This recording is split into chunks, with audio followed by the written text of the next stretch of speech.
10 ఏళ్లలో తెలంగాణలో కేసీఆర్ చేసిన అభివృద్ధి ఏమీ లేదని ఆరోపించారు కడియం శ్రీహరి. బీఆర్ఎస్ పాలనలో ఆయన కుటుంబం మాత్రమే బాగుపడిందని మండిపడ్డారు. అవినీతి చేయబట్టే కేసీఆర్ కుమార్తె కవిత జైల్లో ఉందని గుర్తు చేశారు. రాష్ట్రంలో బీఆర్ఎస్ ప్రభుత్వం లేకుండా తాను గెలిచి లాభం లేదన్నారు. వరంగల్ని అభివృద్ధి చేయడానికి కాంగ్రెస్ పార్టీలోకి వచ్చినట్లు శ్రీహరి వెల్లడించారు. రేవంత్ సారథ్యంలో తెలంగాణ మరింత వేగంగా అభివృద్ధి చెందుతుందని ఆశాభావం వ్యక్తం చేశారు. కడియం కావ్యను భారీ మెజారిటీతో గెలిపించాలని శ్రీహరి కోరారు. కేసీఆర్ గారు రాష్ట్రానికి చేసిందేమి లేదు, కుటుంబ సభ్యులే బాగుపడ్డారు, కుటుంబం అంతా అవినీతికి పాల్పడ్డది.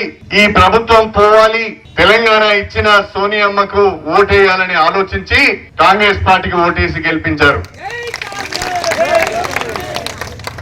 మీ గ్రామాలను బాగు చేస్తా, ఈ నియోజకవర్గాన్ని బాగు చేస్తా అని చెప్పాను.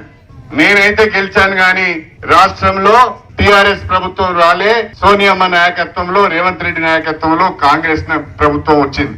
కేసీఆర్ కుటుంబం మీద వస్తున్న అవినీతి ఆరోపణలు, భూ కబ్జాలు, మహిళ కవిత లిక్కర్ స్కామ్ లో ఇరుక్కొని తిహార్ జైల్లో ఉండడంతో ఈ అవినీతికి నిలయమైన కేసీఆర్ కుటుంబంలో నడవలేను అని భావించి రేవంత్ రెడ్డి గారి నాయకత్వంలో, సోనియా గాంధీ గారి నాయకత్వంలో రాష్ట్రంలో కాంగ్రెస్ పార్టీని పటిష్టం చేయాలి, గ్రామాలను అభివృద్ధి చేయాలని చెప్పి నేను కాంగ్రెస్ పార్టీలో చేరాను అని చెప్పి